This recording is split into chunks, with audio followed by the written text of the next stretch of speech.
नमस्कार प्यारे विद्यार्थियों, आप सभी 10वीं बोर्ड के विद्यार्थी ध्यान दें कि हमारा जो लेसन चल रहा है स्त्री शिक्षा के विरोधी कुतर्कों का खंडन। तो देखिए, जिस प्रकार से अदालत में किसी केस की मामले की सुनवाई की जाती है तो वहां पे एक तरफ एक वकील होता है, दूसरा वकील है और बीच में जज साहब होते हैं।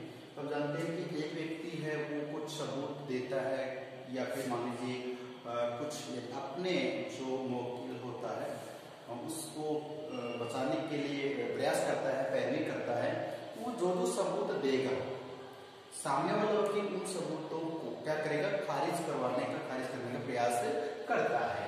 यहाँ भी कुछ ऐसा ही अदालती तो नहीं बट एक सामाजिक मुद्दा है। कुछ ऐसे व्यक्ति हैं समाज में, वो चाहते हैं कि महिला शिक्षा जो है वो समाज का रूप बिगाड़ती है, समाज में जो विनम्रता या रीति रिवाज है उनके ऊपर कुठाराघात करती है।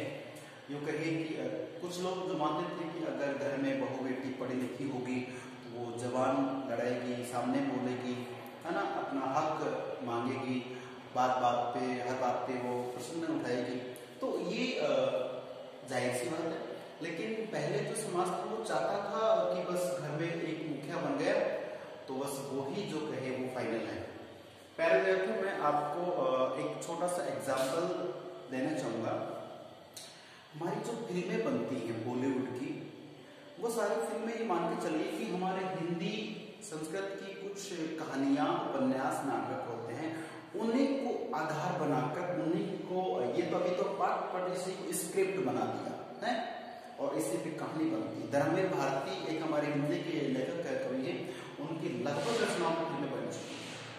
ठीक है, सत्यजीत राय जो डायरेक्टर थे भी हिंदी में उनके लेख चल रहे हैं। तो मैं आपको एक चीज से अवगत कराना चाहूंगा इस बात को समझने के लिए कि आप देखना बहुत सी फिल्मों में कुछ कहानी होती है, चाहे वो कोई भी फिल्म उठा के देख लीजिए, उसमें जो घर का मुखिया है उसने जो कह दे वो ही फाइनल हो जाता है। उसके बाद चाहे घर में कोई पढ़ा लिखा हो, अनपढ़ हो, कोई भी हो। एक अपने टीवी पे बहुत बार एक मूवी आती रहती है अमिताभ बच्चन की, सूर्यवंशम, अक्सर सब लोगों ने देखी होगी। तो देखिए, उस पूरी कहानी, पूरी फिल्म का एक ही निष्कर्ष निकल के आ रहे हैं कि उस घर के सभी लोग पढ़े लिखे भी थे, एक को छोड़ के जो डुप्लीकेट दूसरे अमिताभ जी हैं, एक पिता का रोल कर रहे हैं, एक पुत्र का कर रहे हैं। जो पुत्र है वो पढ़े लिखे में कमजोर है, बस एक ये इसकी गलती है। उसके बाद उनके संस्कार देखे आपने, कितने शालीन है, कितने विनम्र है, कितना काम धाम कर लेते हैं, बस एक गलती की कि उन्होंने पढ़ाई नहीं की। तो फिर क्या हुआ कि माता पिता ने, माँ तो काफी अच्छा समझ थी लेकिन पिता ने उन्हें बस थोड़ा सा अलग समझ ले कि बस मेरा तो ये कुछ भी वो नहीं लगता है। आपने कहा पूरी कहानी को, उसमें जो पिता का रोल कर रहे हैं उन्होंने क्या किया है, उनके मुंह से निकला जो शब्द वो कानून बन गए कि ऐसा होगा, बस फाइनल है। चलिए अच्छी बात है।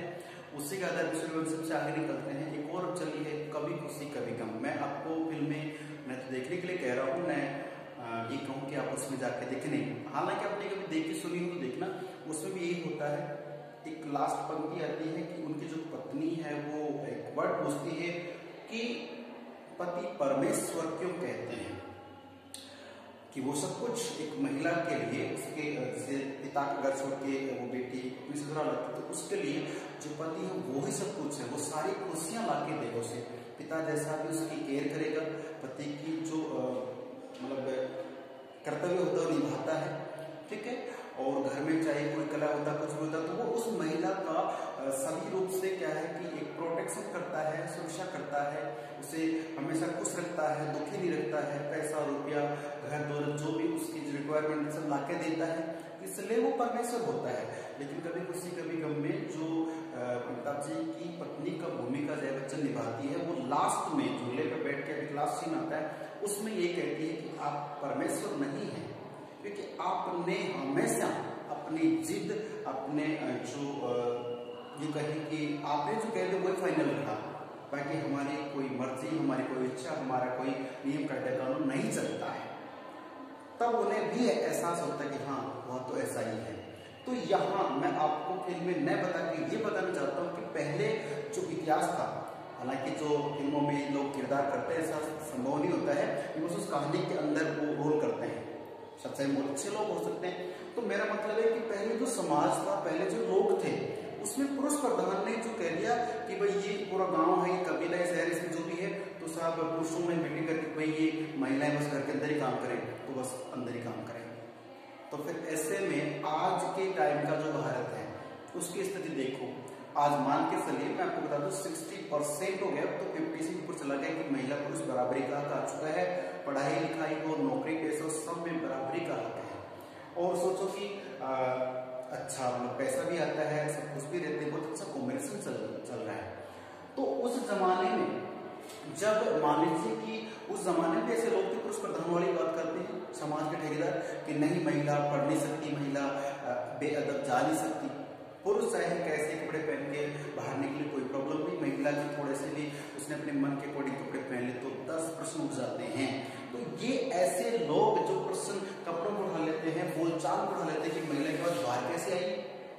आज भी ग्रामीण क्षेत्र में ये होता है कि जब कोई लड़की देखने जाता है अपने बेटे के लिए, तो बेटी वाले से एक प्रश्न करता है कि साहब सब कुछ बर्दाश्त कर लेंगे, लेकिन आपकी जो बेटी की आवाज है ना वो घर से बाहर नहीं जानी चाहिए। क्यों? पुरुषों की तो आवाज लाउड स्पीकर में बाहर जाती है। बेटी पे आज भी, मैं आपको ये आज डेट देख लीजिए, आज भी 8 दिसंबर की ये डेट का वीडियो है, तो इसमें देख सकते हैं कि आज भी ये कंडीशन है ग्रामीण क्षेत्र में कि जो पहले के हमारे पूर्वज हैं जो भी हैं वो जाते हैं लड़की देखने, यही कहते हैं कि पढ़ाई लिखाई जो भी ठीक हम देख लेंगे, लेकिन इसकी आवाज जो है वो हमारे घर में बहू बन के आने के बाद इसकी आवाज बाहर नहीं जानी चाहिए, मतलब वो ऊंचे स्वर में बात नहीं कर सकती। कारण कि अगर वो पढ़ी लिखी होगी, अपना हक जानने वाली होगी, तो बोलेगी, आवाज निकलेगी। और प्यारे विद्यार्थी मैं यही समझाना चाहता हूँ, इस पूरे पाठ में एक ही बात निकल के आ रही है कि 2 पक्ष बन गए हैं। एक पक्ष कहता है कि महिला को पढ़ा दिया तो उससे नुकसान हो जाएगा, समाज के तौर तरीके, नीति नियम, काम कायदे बिगड़ जाएंगे, क्योंकि इसमें 1-2 हमने पहले पढ़ चुका, पूरा पाठ पढ़ना यही आपको मिलने वाला है। लेकिन आचार्य महावीर प्रसाद द्विवेदी अकेले एकमात्र ऐसे वकील बनके जिसे न्यायालय में खड़े कि नहीं, आपने महिला पे जो ये आरोप लगाया है कि वो पढ़ लिख लेगी तो समाज के लिए घातक सिद्ध होगी, ये गलत है। तो एक ने प्रमाण दिया था, ठीक है ना, कि जैसे मान लो कि संस्कृत का वाद संवाद हुआ और उसमें किसी एक महिला ने ऐसा कमेंट बोला कि उसका जो पति बनने वाला था उससे रुष्ट होकर चला गया, तो उस महिला की तो जिंदगी बर्बाद हो गई। अरे भाई उसका ये मतलब नहीं था, लेकिन तो उसी बात का तर्क दे करके उनको तर्कों का खंडन कर रहे हैं। समाज का वो तबका जो महिला शिक्षा के खिलाफ है, उस तबके के जो बुरे तर्क है, कुतर्क है, उन कुतर्कों का खंडन कर रहे हैं, उन्हें गलत ठहरा रहे हैं। कौन? महावीर प्रसाद द्विवेदी। क्या क्या कह करके अब देखते हैं। गाथा सप्तशती ये एक ग्रंथ हो गया है। सेतुबंध महाकाव्य दूसरा ग्रंथ हो गया है। कुमारपाल चरित्र तीसरा ग्रंथ हो गया है। आदि ग्रंथ प्राकृत भाषा में है कि उस जमाने में किसी महिला ने प्राकृत आदि संस्कृत भाषा में कोई संवाद बोला है, वो तो सबने गलत मान लिया। और ये इतने बड़े बड़े ग्रंथ जो हैं, ये ग्रंथ उसी प्राकृत भाषा में लिखे हुए हैं, शुद्ध संस्कृत में नहीं है, तो फिर ये ग्रंथ मान्य हैं, तो उनकी भाषा गलत क्यों है?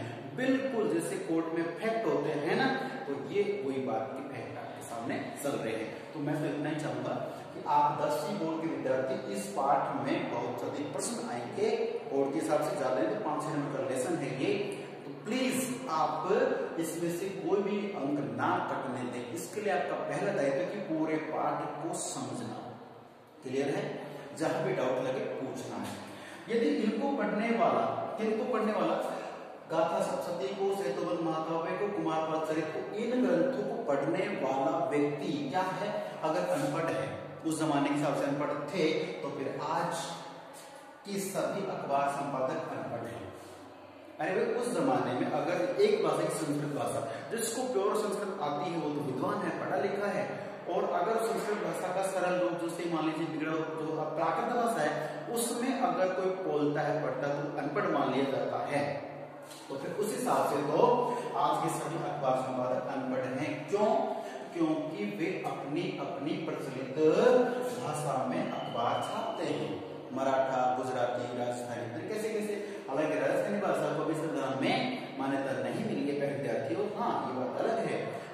हमारी करपारायण खड़िया है, कन्हैया सेठियां हैं और बहुत से हिंदी के साथ साथ राजस्थानी भाषा को आगे बढ़ाने के लिए वे कविताएं कर चुके हैं, रचनाएं कर चुके हैं।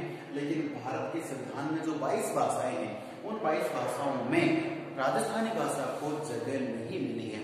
अगर मिल जाती है तो उसके बाद देखिए राजस्थानी पुस्तकें छपेंगी और उसके शिक्षक होंगे और हमारे इस राज्य की भाषा में भी कागजी कार्रवाई मतलब जो भी हम संवादक हो सकते हैं, ध्यान रखना है। चलिए बात करते हैं कि वे अपनी प्रचलित भाषा में अखबार छापते। तो उसी बात करें हम कि ये हमारा एक दूसरा वाला पोर्शन था। अब इसके बाद कुछ और इम्पोर्टेंट बातें मैं आपके लिए लेकर आ रहा हूँ, तो आपको बस इन बातों को समझना और ध्यान से देखना है। ओके, तो मिलते हैं फिर नेक्स्ट वीडियो में, तब तक के लिए नमस्कार।